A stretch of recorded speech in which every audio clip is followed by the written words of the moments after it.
Halo, apa kabar semuanya? Semoga kalian semua selalu diberikan kesehatan dan dimudahkan dalam setiap aktivitas. Di video kali ini, Mimin akan menceritakan alur film Rana yang dirilis pada tahun 2015. Film ini mengisahkan seorang cucu dari keluarga miliarder yang memilih menjalani hidup sederhana menjadi seorang sopir. Lantas, bagaimana perjalanan hidupnya? Yuk, tanpa berlama-lama lagi, langsung saja kita masuk ke alur ceritanya.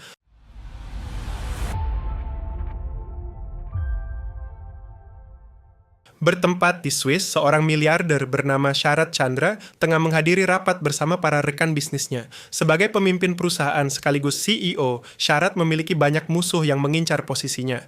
Salah satu orang yang paling berambisi menggantikannya adalah Praven Shetty. Praven dikenal sebagai sosok yang kejam dan tidak segan menggunakan kekerasan untuk mendapatkan apa yang diinginkannya. Ia bahkan dilindungi oleh pasukan tentara bayaran yang sangat terlatih sehingga hampir mustahil bagi siapapun untuk membunuhnya. Meski mendengar ancaman tersebut, Sharat tetap tenang dan tidak menunjukkan sedikit pun rasa takut. Ia memiliki kartu truf yang tidak diketahui banyak orang, yaitu cucunya sendiri, Bhargav. Sosok yang selalu dipercaya Sharat untuk menyingkirkan setiap musuh yang mengancam keluarga maupun perusahaannya. Bhargav berhasil menculik Praven Shetty dan membawanya ke sebuah lokasi yang telah dipersiapkan. Mengetahui Praven berada dalam bahaya, pasukan tentara bayarannya segera datang untuk menyelamatkannya. Namun, mereka bukanlah tandingan Bhargav. Dengan kemampuan bertarung yang luar biasa, Bhargav menghabisi seluruh tentara bayaran tersebut hingga tidak ada satupun yang tersisa.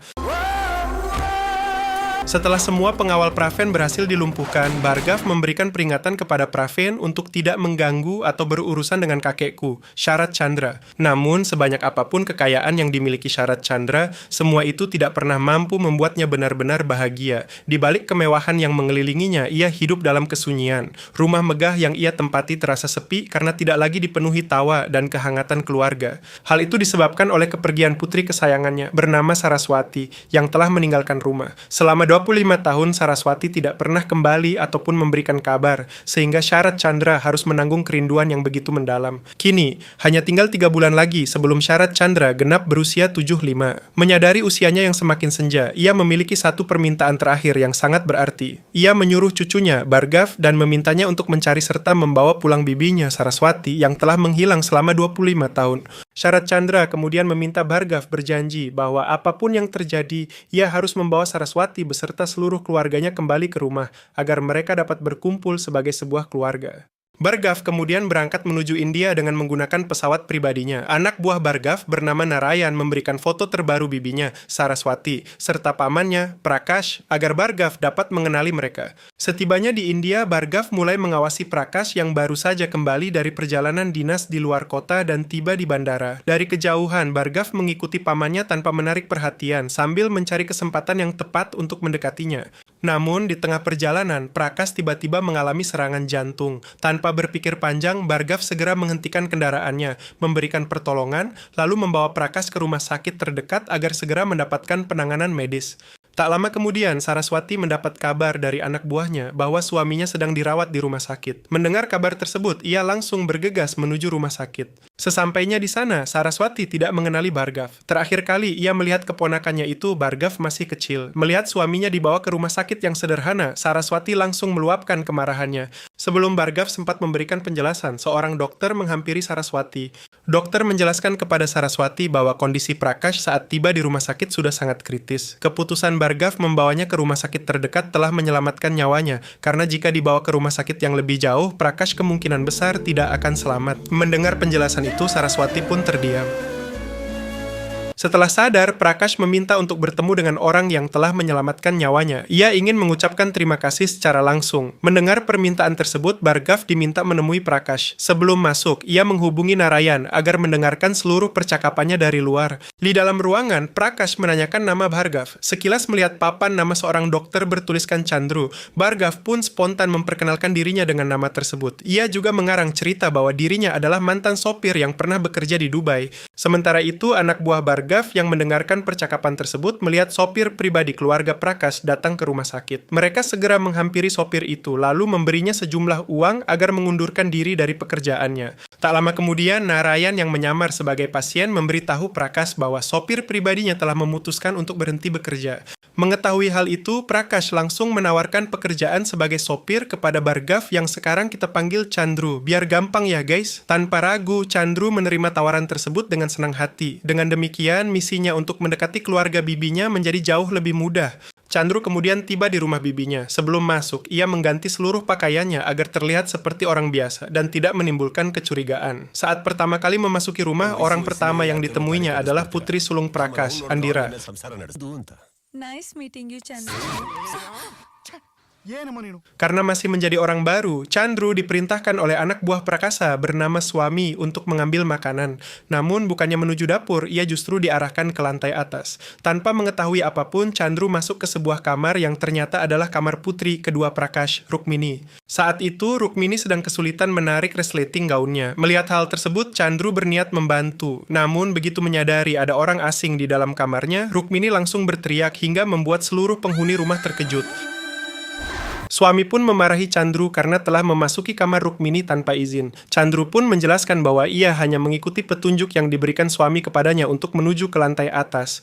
Keributan itu membuat Saraswati dan Prakash keluar untuk melihat apa yang terjadi. Setelah mengetahui bahwa Chandru tanpa sengaja masuk ke kamar Rukmini, Prakash memahami bahwa kejadian tersebut hanyalah sebuah kesalahpahaman dan memutuskan untuk tetap mempertahankan Chandru sebagai sopir.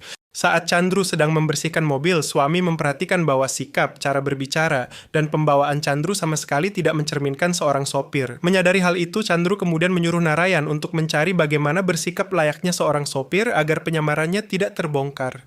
Di sisi lain, Chandru juga mulai menyadari bahwa misinya tidak akan mudah. Saraswati diperlakukan bak seorang ratu oleh Prakash dan keluarganya. Ia hidup bahagia bersama Prakash dan anak-anaknya, sehingga akan sangat sulit membujuknya untuk kembali ke Swiss. Terungkap pula penyebab renggangnya hubungan antara Sharat Chandra dan Saraswati. Bertahun-tahun yang lalu, Saraswati pulang dan mengaku bahwa dirinya telah menikah secara diam-diam dengan Prakash. Mereka sengaja merahasiakan pernikahan tersebut karena khawatir Sharat Chandra tidak akan merestuinya. Saat itu, Prakash baru saja menyelesaikan pendidikannya dan memulai karier sebagai seorang pengacara. Mendengar kabar tersebut, Sharat Chandra sangat murka. Ia tidak terima putri yang telah disekolahkan hingga ke luar negeri, memilih menikah dengan seorang pengacara yang berasal dari keluarga sederhana. Dalam kemarahannya, Sharat Chandra mengusir Saraswati dari rumah dan membakar seluruh foto serta barang-barang milik putrinya sebagai tanda bahwa ia telah memutuskan hubungan dengannya.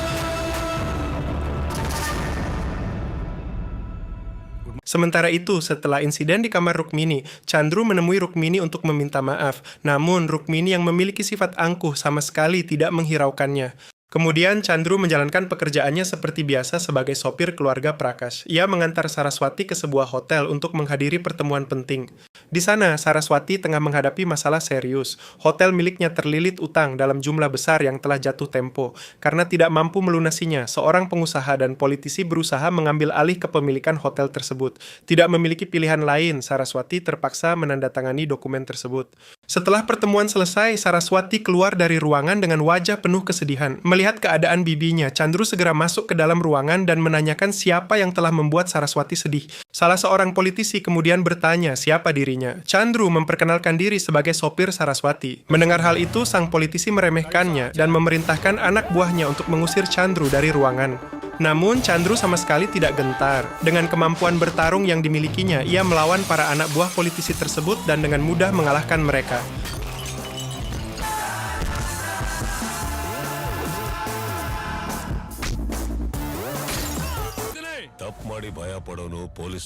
Politisi yang sombong dan angkuh itu kemudian membanggakan kekuasaan yang dimilikinya. Ia mengaku sebagai seorang politisi berpengaruh yang mampu menggunakan jabatannya untuk mengambil alih hotel milik Saraswati. Mendengar kesombongan tersebut, Chandru menyuruh Narayan untuk menghubungi Menteri Pusat. Tak lama kemudian, politisi itu menerima sebuah panggilan telepon. Setelah mengetahui siapa yang berada di balik panggilan tersebut, wajahnya langsung berubah pucat. Ia segera memarahi pengusaha dan anak buahnya karena telah menyeretnya ke dalam masalah, lalu memilih meninggalkan tempat itu. Sepeninggal politisi tersebut, Chandru memperingatkan pengusaha itu bahwa kini tidak ada lagi seorang pun yang dapat melindunginya. Chandru kemudian menyuruh pengusaha itu mendekat. Dalam satu tamparan keras, gigi pengusaha itu langsung lepas.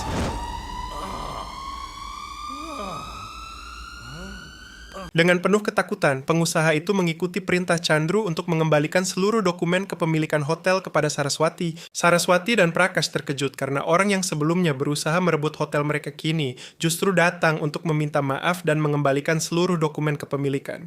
Pengusaha itu mengakui bahwa ada seseorang yang memiliki kekuasaan dan pengaruh besar yang kini melindungi Saraswati dan Prakash. Menurutnya, orang tersebut adalah sosok yang sangat sulit dihadapi dan mustahil untuk dikalahkan.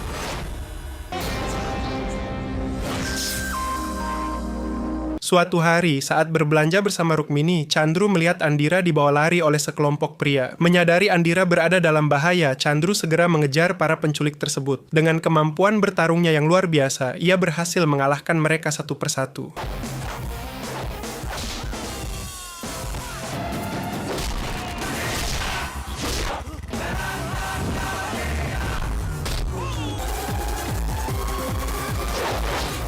Hingga akhirnya Andira pun dapat diselamatkan. Setelah kembali ke rumah, Saraswati dan Prakash telah mengetahui kejadian tersebut. Rukmini menceritakan bahwa Chandrulah yang telah menyelamatkan Andira. Mendengar cerita itu, Saraswati menemui Chandru. Saat mengamatinya, ia menyadari bahwa gerakan Chandru sangat mirip dengan kebiasaan ayahnya, Syarat Chandra. Saraswati menambahkan ketika Chandru selalu mengisi bensin mobil, Chandru tidak pernah meminta uang kepada bos, sesuatu yang tidak biasa dilakukan oleh seorang sopir. Dengan perasaan sedih dan marah, Saraswati tidak ingin bersikap seperti ayahnya yang dahulu tega mengusir putrinya sendiri. Karena itu, Chandru tetap diizinkan tinggal dan bekerja sebagai sopir. Terungkap pula alasan mengapa Saraswati sangat membenci ayahnya. Bertahun-tahun yang lalu, Syarat Chandra pernah kehilangan kendali hingga mencoba menembak putrinya sendiri. Prakash langsung melindungi Saraswati sehingga peluru tersebut mengenai tangan Prakash. Meskipun tidak ada yang meninggal, peristiwa itu meninggalkan luka batin yang sangat dalam bagi Saraswati. Sejak saat itu, Saraswati menolak untuk memaafkan ayahnya. Ia tetap bersikeras tidak akan kembali ke rumah Syarat Chandra di Swiss meskipun kini Chandru tinggal bersamanya. Karena tidak lagi mampu membujuk bibinya untuk kembali ke Swiss, Chandru mulai kehabisan cara. Melihat keadaan tersebut, Narayan menyarankan agar Chandru mendekati putri Saraswati, Andira, dengan mengungkapkan perasaannya. Menurut Narayan, melalui Andira mungkin mereka dapat menemukan jalan untuk menyatukan kembali keluarga itu. Chandru pun menerima saran tersebut dan pergi menemui Andira. Namun, sesampainya di sana, ia terkejut karena mendapati Andira berniat mengakhiri hidupnya. Andira mengungkapkan bahwa pria yang sebelumnya dikejar Chandru, Rohit, sebenarnya bukanlah penculik. Saat itu, Rohit hanya berusaha membawanya pergi karena mereka berencana kawin lari. Andira menjelaskan bahwa Rohit akan segera menikah dengan wanita lain sehingga mereka berdua sepakat melarikan diri sebelum pernikahan itu berlangsung. Mendengar penjelasan tersebut, Chandru berjanji akan menculik Rohit sebelum hari pernikahannya agar Rohit dan Andira dapat kembali bersama. Namun, Andira segera merasa itu akan susah karena calon pengantin Rohit adalah putri kesayangan seorang pengusaha kaya dan sangat berpengaruh. Keluarga tersebut dikenal kejam dan tidak segan menghukum siapapun yang berani mengganggu kehormatan mereka. Bahkan, siapapun yang berani menyentuh putri mereka dapat kehilangan tangannya.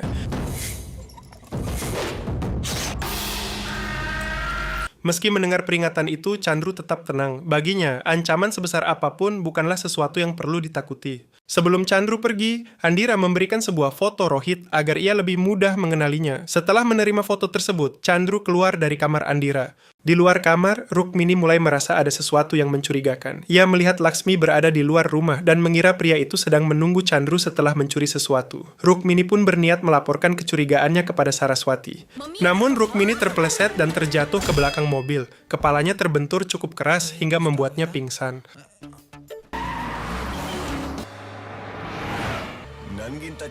Keesokan paginya, Laksmi terkejut ketika menemukan Rukmini tiba-tiba berada di belakang mobil. Akibat benturan yang dialaminya, Rukmini mengalami amnesia. Ia tidak lagi mengenali orang-orang di sekitarnya, termasuk Chandru dan Laksmi.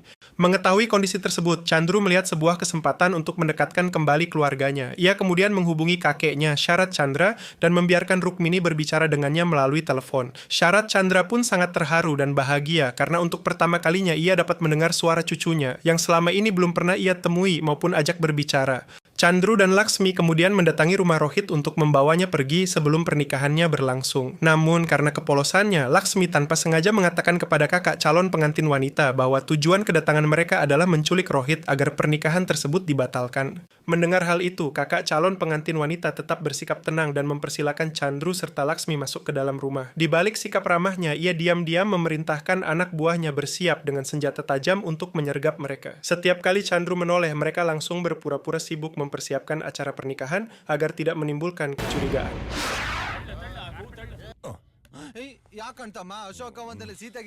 Saat Chandru berhasil menemukan Rohit dan hendak membawanya pergi, kakak calon pengantin wanita bersama anak buahnya langsung menghadang mereka. Namun, kemampuan bertarung Chandru jauh melampaui mereka. Ia dengan mudah mengalahkan para pengawal dan berhasil membawa Rohit keluar dari rumah. Mereka kemudian dikejar hingga tiba di sebuah kawasan pabrik yang telah lama terbengkalai. Dalam pengejaran tersebut, kendaraan yang mereka tumpangi berbelok tajam sehingga kepala Rukmini kembali terbentur. Benturan itu justru membuat ingatannya pulih dan ia kembali mengingat seluruh kejadian yang telah dilupakannya. Sementara itu, para anak buah keluarga calon pengantin wanita terus mengejar Chandru dan rombongannya. Merasa tidak memiliki pilihan lain, Chandru akhirnya melawan dengan seluruh kemampuannya. Dalam pertarungan sengit itu, ia berhasil melumpuhkan seluruh lawannya hingga tidak ada lagi yang mampu menghalangi mereka.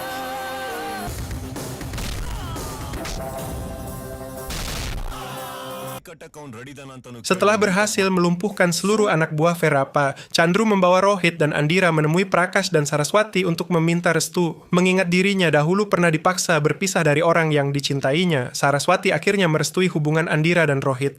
Di tengah pertemuan itu, Verapa datang dengan penuh amarah. Ia menolak pembatalan pernikahan putrinya karena merasa harga dirinya akan hancur di hadapan masyarakat. Ketegangan pun terjadi antara Verapa dan Prakash. Untuk meredakan konflik, Saraswati mengusulkan sebuah kesepakatan. Ia bersedia menikahkan putri keduanya, Rukmini, dengan putra Verapa sebagai pengganti pernikahan yang batal. Setelah mempertimbangkannya, Verapa akhirnya menerima usulan tersebut. Demi menghindari masalah baru, Prakash kemudian memberhentikan Chandru dari pekerjaannya sebagai sopir. Ia khawatir Verapa akan kembali membuat keributan apabila melihat Chandru tetap berada di rumah mereka. Meski berat hati, Chandru menghormati keputusan itu dan menyerahkan kembali kunci mobil kepada Saraswati.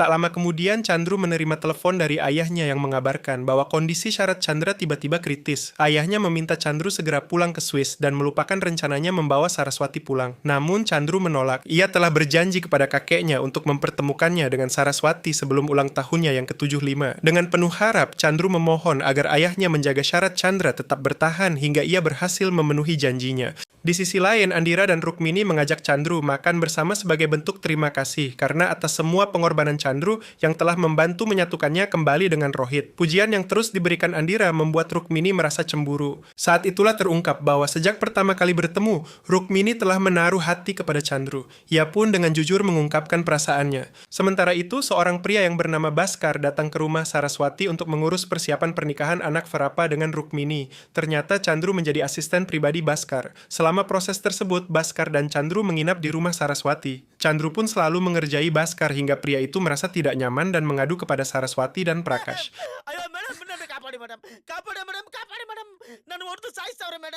Akhirnya Saraswati memanggil Chandru dan memarahinya. Ia meminta Chandru berhenti mengganggu Baskar dan tidak berusaha menggagalkan pernikahan Rukmini. Dengan nada memohon, Saraswati juga meminta Chandru pergi dari rumahnya karena ia tidak ingin kembali menangis akibat ulah keluarga Sharat Chandra. Demi menghormati bibinya, Chandru memilih pergi. Namun, pada hari pernikahan, Rukmini justru tidak bersiap. Ia diam-diam meninggalkan rumah dan menemui Chandru. Hilangnya Rukmini membuat seluruh orang di rumah menjadi heboh dan panik. Verapa yang baru datang mengetahui Rukmini hilang pun kembali murka. Dari Baskar, ia memperoleh informasi bahwa Chandru dan Rukmini berencana pergi ke Mumbai dengan kereta api. Verapa bersama keluarga dan anak buahnya pun segera mengejar mereka ke stasiun. Di stasiun, Rukmini melihat Chandru terus diliputi kebingungan. Rukmini berusaha menenangkannya dan mengatakan bahwa setelah tiba di Mumbai, mereka bisa memulai hidup baru. Menurut Rukmini, Chandru dapat bekerja sebagai sopir, sedangkan dirinya akan mencari pekerjaan agar mereka bisa hidup bahagia bersama. Namun, Rukmini tidak mengetahui bahwa Chandru sebenarnya hanya memanfaatkannya sebagai cara untuk membawa Saraswati dan keluarganya agar memenuhi janjinya kepada kakeknya, Sharat Chandra. Tak lama kemudian, anak buah Verapa tiba-tiba menyerang mereka di stasiun. Chandru yang selama ini menahan emosi dan kesedihannya akhirnya melampiaskan semuanya dalam sebuah perkelahian itu. Ia mengalahkan seluruh anak buah Verapa hingga membuat Verapa dan putranya ketakutan dan bersembunyi. Di tengah kekacauan itu, Laksmi menelepon Chandru dan memberitahu bahwa Saraswati beserta keluarganya sedang menuju stasiun. Chandru kemudian menyuruh Narayan dan memintanya untuk mengosongkan stasiun selama 15 menit. Dalam waktu singkat, seluruh penumpang dan petugas tidak ada, sehingga stasiun menjadi kosong. Sesaat kemudian, Prakash dan Saraswati tiba di stasiun. Begitu melihat Chandru, Prakash langsung menamparnya. Ia tidak terima seorang sopir yang pernah bekerja di rumahnya berani membawa lari putrinya. Dengan penuh amarah, Prakash juga memarahi Rukmini karena telah jatuh cinta kepada seorang sopir. Emosi Prakash semakin memuncak hingga ia mengeluarkan pistol dan mengarahkannya kepada Chandru. Karena bagaimana seorang yang mencari uang di rumahnya menculik putrinya. Chandru kemudian menceritakan sebuah kisah. Ia berkata bahwa ada seorang miliarder yang mengetahui putri kesayangannya telah diam-diam menikah dengan seorang pengacara biasa. Putrinya tiba-tiba pulang ke rumah dan mengaku bahwa mereka telah resmi menjadi suami istri. Menurut Chandru, sulit bagi seorang ayah untuk langsung menerima kenyataan tersebut. Sedangkan Prakash baru mengetahui putrinya ingin menikah dengan seorang sopir saja sudah begitu marah. Lalu bagaimana mungkin seorang ayah yang merupakan miliarder bisa langsung menerima jika putri yang sangat dicintainya diam-diam menikah dengan pria biasa tanpa sepengetahuannya? Mendengar penjelasan itu, Prakash menatap Chandru dan bertanya, "Sebenarnya siapa kamu?" Chandru pun tidak lagi menyembunyikan identitasnya. Ia memperkenalkan diri sebagai Bhargav Chandra, cucu dari Sharat Chandra. Bhargav kemudian berkata kepada Prakash bahwa apa yang baru saja dilakukan Prakash sebenarnya tidak jauh berbeda dengan apa yang pernah dilakukan kakeknya dahulu. Menurutnya, tidak ada seorang ayah yang rela melihat putrinya dibawa pergi oleh pria lain. Bhargav lalu menoleh ke arah Saraswati dan berkata bahwa jika bibinya merasa kakek sepenuhnya bersalah, maka ia bersedia membawanya menemui Sharat Chandra agar semua kesalahpahaman dapat diselesaikan. Menurut Bhargav, kedua belah pihak sama-sama melakukan kesalahan. Bedanya, Sharat Chandra telah menyadari penyesalannya sejak bertahun-tahun lalu, sedangkan Saraswati masih belum menyadari kesalahan yang juga pernah diperbuatnya. Bhargav melanjutkan bahwa selama ini Saraswati hanya mengingat bagaimana dirinya pernah diusir dan dibuat menangis oleh ayahnya sendiri. Namun, ada satu kenyataan yang tidak pernah ia ketahui. Setelah mengusir Saraswati dan hampir menembaknya karena dikuasai amarah, Sharat Chandra diliputi penyesalan yang begitu besar hingga nekat mengakhiri hidupnya. Namun, tembakan yang ia lepaskan meleset dan justru mengenai ibu Bhargav. Sejak hari itu, Sharat Chandra hidup dalam penyesalan. Mendengar pengakuan Bhargav, Saraswati tidak lagi mampu menahan air matanya. Bhargav kemudian melanjutkan perkataannya. Menurutnya, setiap masalah hanya memiliki dua jalan penyelesaian, yaitu melalui cinta atau kebencian. Ia memilih jalan cinta, sedangkan Saraswati memilih jalan kebencian. Bhargav berkata bahwa setelah Prakash tertembak, Saraswati memilih meninggalkan rumah dan memutuskan hubungan dengan ayahnya. Sementara itu, meskipun ibunya meninggal akibat tembakan yang dilepaskan oleh Sharat Chandra, ia tidak pernah menyimpan kebencian kepada kakeknya. Baginya, Sharat Chandra adalah orang yang telah membesarkan, merawat, dan mendidiknya hingga menjadi seperti sekarang. Karena itulah, ketika sang kakek memintanya membawa Saraswati pulang, Bhargav menerima permintaan tersebut tanpa sedikit pun rasa dendam. Dengan suara bergetar, Bhargav berkata bahwa setelah Saraswati pergi, bukan hanya Sharat Chandra yang kehilangan seorang putri, dirinya lah yang kehilangan kasih sayang seorang ibu. Sejak kecil, ia harus tumbuh tanpa kehangatan seorang ibu dan mencari sendiri tempat untuk mendapatkan kasih sayang yang seharusnya ia rasakan. Bhargav kemudian memohon kepada Saraswati agar mengakhiri permasalahan yang telah berlangsung selama 25 tahun. Ia meyakinkan bibinya bahwa Sharat Chandra telah lama menyesali perbuatannya dan ingin meminta maaf secara langsung. Menurut Bhargav, sudah saatnya mereka saling memaafkan dan kembali menjadi sebuah keluarga. Akhirnya, Saraswati teringat kembali pada semua kenangan indah yang pernah ia lalui bersama keluarganya. Semua amarah dan kebencian yang ia pendam selama bertahun-tahun perlahan luluh oleh rasa rindu dan penyesalan. Dengan penuh haru, Saraswati akhirnya menerima ajakan Bhargav untuk kembali dan menemui Sharat Chandra. Saat itu juga, Bhargav membaringkan kepalanya di pangkuan Saraswati, merasakan kehangatan kasih sayang seorang ibu yang selama ini tidak pernah ia rasakan. Di sisi lain, Sharat Chandra sedang menghadiri rapat penting perusahaan. Dalam rapat tersebut, ia mendapat tekanan dari para rekan bisnisnya ingin menggantikannya sebagai CEO. Sharat Chandra sebenarnya ingin menunjuk Bhargav sebagai penerusnya, tetapi keputusan itu memerlukan persetujuan Saraswati karena ia juga merupakan salah satu pemegang saham perusahaan. Semua orang mengira Saraswati tidak akan datang, namun di saat yang paling menentukan, ia muncul di ruang rapat dan memberikan persetujuannya agar Bhargav menjadi penerus Sharat Chandra. Keputusan itu bukan hanya memastikan masa depan perusahaan, tetapi juga menjadi tanda berakhirnya konflik yang telah berlangsung selama 25 tahun. Untuk pertama kalinya setelah sekian lama, Sharat Chandra kembali merasakan kehangatan keluarganya yang telah lama terpisah.